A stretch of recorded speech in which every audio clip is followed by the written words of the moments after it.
Barack Obama is under fire. Why? Well, he was a consultant on a new film about a cyber attack that takes away the power grid and forces people to work together.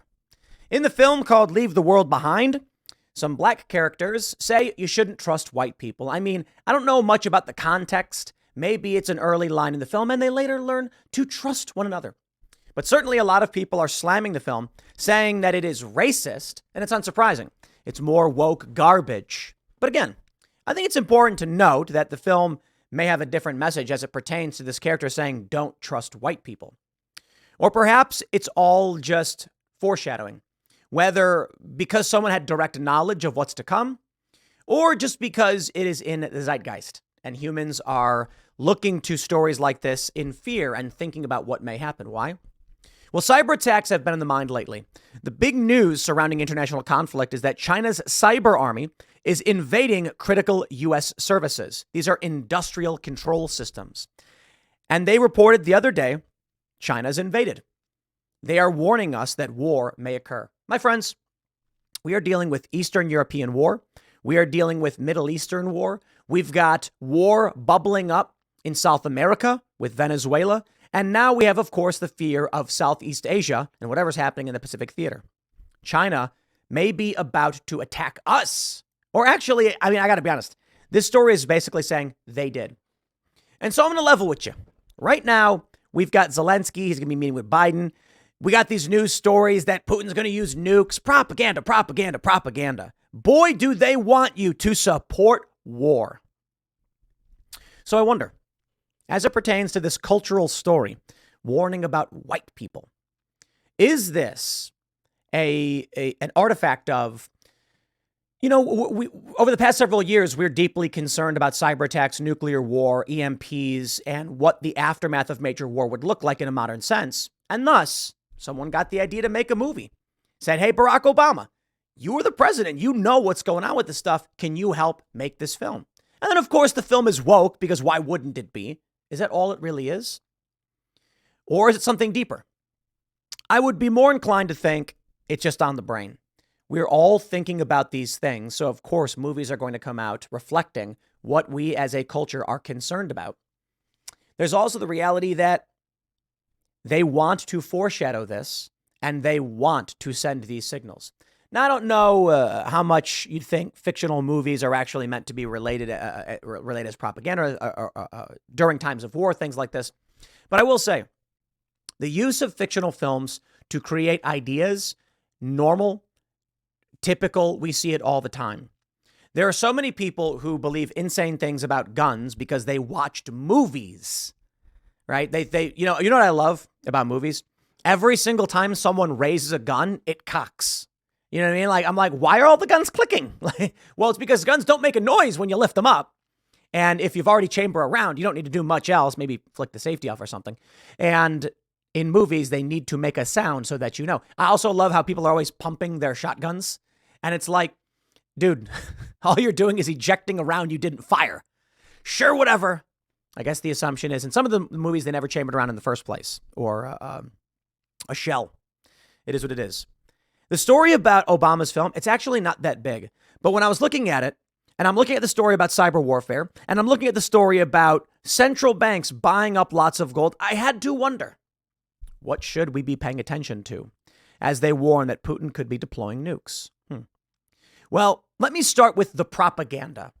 Again, stating I'm not much of a conspiracy guy, so I don't know exactly why they would make this film other than it's entertaining and they're woke, so they'll say these things. But I'll give you the single line where people are deeply concerned, and then we'll talk about what may be in store for us this year. Alex Jones tweeted out something from Jack Posobiec, and they both basically said the same thing on their shows, that we may be looking at full-scale war with Russia as the October surprise in 2024. So, as we talk about post-apocalyptic films, threats of war, and where we're at, I say this, take it seriously. Before we get started, my friends, head over to thebestsongever.com and pre-order the song on Amazon, 69 cents, or iTunes. when you click the iTunes thing, it brings you to Amazon Music. So I don't know if it works. I'm sorry, it brings you to Apple Music, which doesn't actually allow you to buy the song, but buy the song for 69 cents. Together Again is the best song ever. It was written by Jeremy Boring. I don't know who gets the writing credit. Smokey Mike and the God King. Jeremy Boring and Michael Knowles performed this song. I think Jeremy Boring wrote it, Daily Wire co-CEO. And we teamed up on this cover version, basically as a spoof and mockery of the music industry. So the whole thing's one big fun joke. And if you want to support us in our efforts of giving a middle finger to the music industry, which is captured by woke interests, go to thebestsongever.com and buy the song. Right now, pre-order comes out Friday. But let's get started first with this cultural issue. You know, I got to be honest. This morning, as I'm reading through the news, I'm trying to figure out what matters most. I often do. And I asked Grok, you know, this is Twitter's AI. I said, what's the biggest story of the day? You know, I think the big news, personally, was the threat of nuclear war that they're reporting. But why are they reporting it? Well, Grok says Ukraine and Zelensky's meeting with Biden for money. They want a lot of money, is the big story. And I said, huh. When I started looking at this, the Obama backlash over the warning about white people and wokeness, you know what I'm seeing is signs indicating, outside of any conspiracy, that culturally we have a serious concern that collapse is inevitable. And if that's the case, let's start here. Now, the story, I got to admit, there's nothing to it. Newsweek goes on to say that Obama consulted on a film, and the big issue comes in the form of this quote. They say the scene in question shows a black couple lying in bed as the lines, quote, "I'm asking you to remember that if the world falls apart, trust should not be doled out easily to anyone, especially white people." Ex-user Libs of TikTok noted the scene while claiming the scene was demonizing towards white people, claiming it literally is. Now, to be fair, I didn't actually watch the movie. And that's not really why I'm doing a segment mentioning this, because I'm going to talk about a bunch of other things. But I think it's important to note, you don't know what the context is. Maybe later on in the film, they're like, we were wrong to try and distrust people based on race. Sure. I really doubt it. The concern, I suppose, is that if we are actually facing the threat of nuclear war, if we are actually facing the threat of a cyber attack, the worst possible thing for this country will be if a cyber attack happens and they divide all of us based on race and people begin fighting on those issues instead of anything else. Facing China's cyber army invading critical services, should there be a blackout, the last thing we want is any kind of cultural effort pitting us against each other. And it seems, you know, I got to be honest, it seems like Barack Obama just straight hates America. I mean, this dude is awful. Obama's one of the most evil people I have seen in my lifetime. The National Defense Authorization Act indefinite detention provisions, the prosecution of journalists and whistleblowers under the Espionage Act more than any other president, the extrajudicial assassinations of American citizens. And look, he consulted on a film. I don't know that it had anything to do with that line about not trusting white people. But think about where we're at. China is invading critical infrastructure, and we have this from the Daily Mail. Putin could deploy nukes in Ukraine amid battlefield losses and spark World War III if radioactive fallout reaches NATO nations. Nuclear weapons expert warns. I mean, that's the story. If Putin does unleash his arsenal of 1,816 tactical nuclear weapons on Ukraine, the radioactive fallout from such a strike would threaten the lives of those living in NATO countries, such as Hungary, Poland, Romania, and Slovakia. These nuclear weapons can have yields of up to 100 kilotons, 5 times the amount of the American atomic bombs dropped on Hiroshima and Nagasaki in 1945. You know, and I got to be honest, I've actually entertained and suggested the possibility myself. I believe it is entirely possible that if Putin does begin losing, he would use nukes. Now, that being said, Putin won. He controls the entire land bridge from the Donbass down to Crimea. He won. Now it's just minor resistance. He's taken the territory that he wants. If the U.S. dumps money into Zelensky and then we escalate this stuff, yeah, maybe. In the event of nuclear war, The risk, of course, I don't believe is going to be mutually assured destruction. I'm not a proponent of this idea. And I've had people tell me I'm wrong and I'm crazy. And I'm like, you haven't made the argument, my friends. The argument is that if Vladimir Putin uses nukes, like the mutually assured destruction is that if you nuke us, we nuke you back. That I get. But Putin is not going to nuke New York City. That's not going to happen. China wouldn't do that. It's meaningless. It doesn't serve a purpose. In World War II, we nuked Hiroshima and Nagasaki. We were directly at war with Japan. They bombed Pearl Harbor, and we said, we're going to flatten these cities. Now, with mutually assured destruction, okay, fine. Perhaps that is the deterrent. But we're talking about the use of nuclear weapons on the battlefield, not in the continental United States. There is not a circumstance, in my opinion, where Vladimir Putin fires a nuke at New York. Now, there is, well, I shouldn't say there's not a circumstance. There is. My point is, in reality, based on probability, what I think is most likely is that Vladimir Putin will use tactical nukes around the 100 kiloton yield in Ukraine specifically. And that's it. But I suppose Vladimir Putin could say to the United States, it's not even about nuclear weapons. If we lose in Ukraine and Russia is surrounded, we'll just blow you up. Sure. Maybe. That's something they have to keep as an ace in the hole. That if you invade Russia, if our border is pressed upon, then it's mutually assured destruction. But we're talking about control of Ukraine. And this is why I've said, no, I don't buy this. I don't believe it. I get the argument. This is the issue. Everybody says, if Putin uses nukes, it's mutually assured destruction. No, it isn't. No, it isn't. And it's not my opinion. It's members of EU Parliament saying outright, no one is going to sacrifice New York City for like a city in Poland. I forgot the name of the city, but he made this point. Vladimir Putin using nukes will be in Ukraine, and ain't nobody going to sacrifice their country or risk World War III over Ukraine. That being said, they're risking World War III. No, I get it. I mean, no one is going to risk World War III over destruction of Ukraine. Control of the territory, pushing back Putin, that I get. But if Putin bombs Kiev, NATO ain't going to care at all. They're not going to go, oh, no, he nuked Kiev. We better nuke him back. Nah, they're going to be like, we don't care. We just want to control the territory. We want the resources. We want control of the Black Sea, etc. Well, here we go, baby. Here's the story that Grok says matters more than anything else. Zelensky to tell Congress Ukraine aid is a matter of life and death. Yeah, to you. But you mean to tell me we can't secure our southern border, we can't pay the retirement of disabled veterans, but we can fund war? They got money for wars, but they can't feed the poor. Luke tells me that was Tupac. Volodymyr Zelensky will meet with lawmakers on Capitol Hill on Tuesday for the second time in 3 months as Ukraine heads into an uneasy winter. Low on weaponry and cash, and without any sign the U.S. assistance Ukraine says it badly needs to hold off Russians is forthcoming. Good. Listen, Zelensky is corrupt. Ukraine just assassinated one of their presidential candidates who had fled to Russia. Yeah, this is wild. And of course, the media says, well, the guy was pro-Putin and he was a traitor. None of that matters. Doesn't matter what your sentiments are. In Ukraine, there is pro-Russia and pro-EU sentiment, and they're at odds. If you are going to assassinate your political rival because they favor support from a different country at a time of war and conflict, well, you are no longer a democracy, and I don't see what is the purpose of supporting your government. That being said, we know what's really going on. The U.S. wants the territory. Doesn't matter who's in control. Zelensky's basically our puppet as it is. They say Zelensky will first meet with senators, then with House Speaker Mike Johnson, before heading to the White House to meet with President Biden.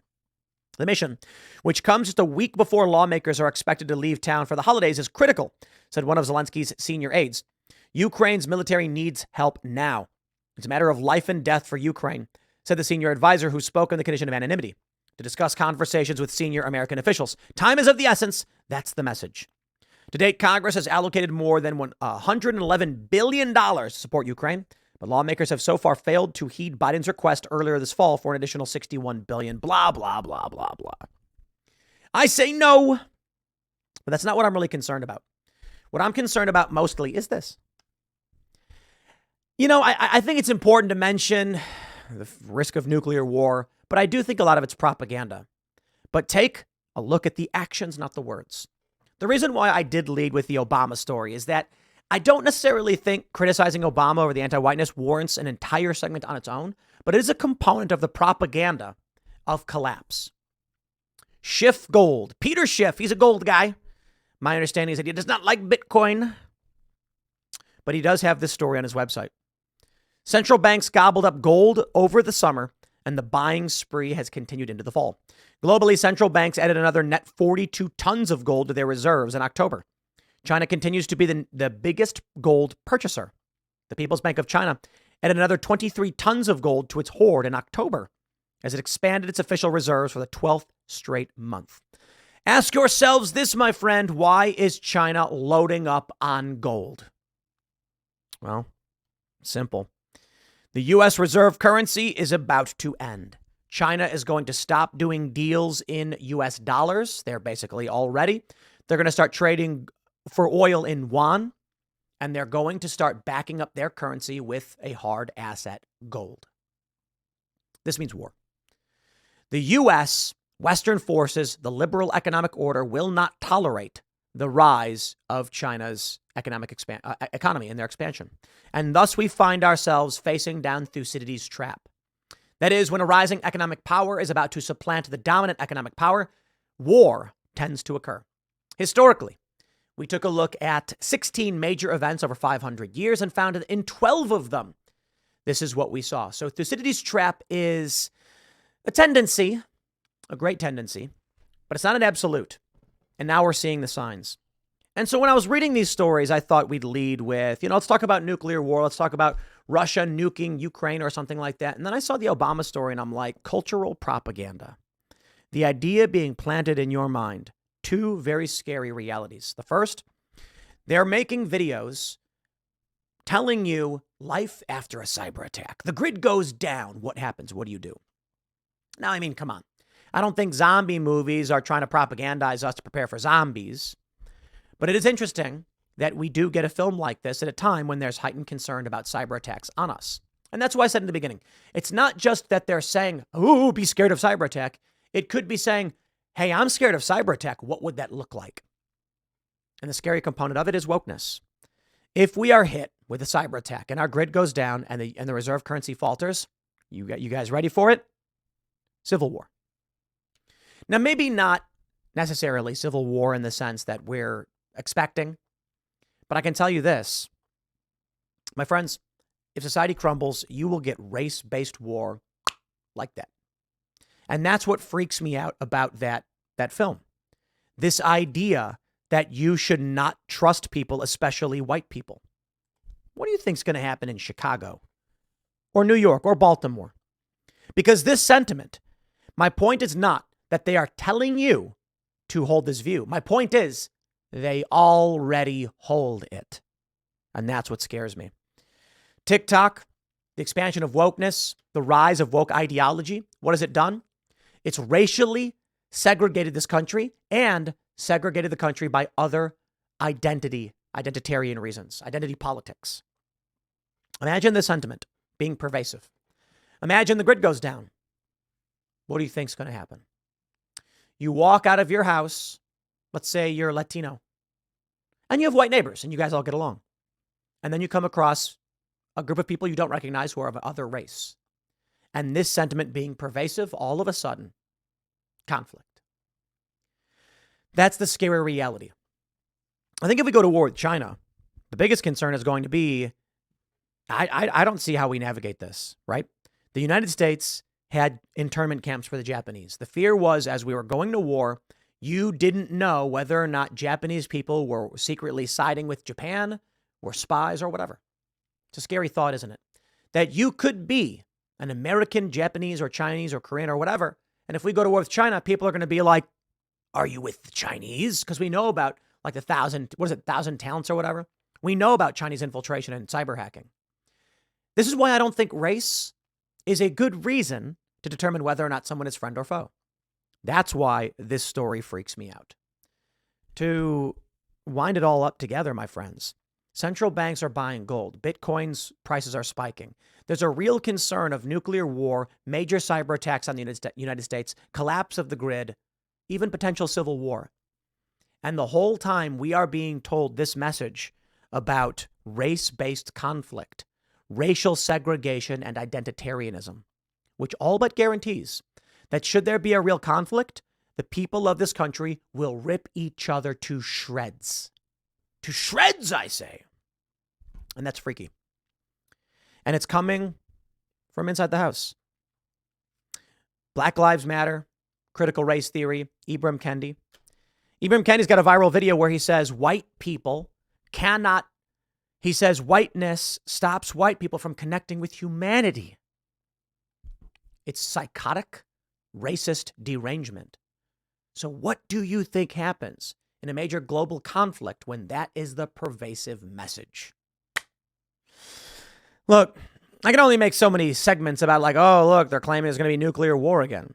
I think one thing to consider in all of this, that these news stories may be designed just to get you on board with dumping money into Ukraine conflict or into Taiwanese Chinese conflict. It may be that the U.S. is not really facing any of these threats. They want you to be scared. But I'll tell you what worries me. Racial segregation and identitarianism. That's what's freaky. But we'll see. There's a lot of stories here in this one, and you know, it is what it is. I'll talk about what I'm feeling. So head over to timcast.com, become a member. Support our work by pre-ordering Together Again at thebestsongever.com. And the next segment is coming up at 1 p.m. on this channel. Thanks for hanging out, and I'll see you all then.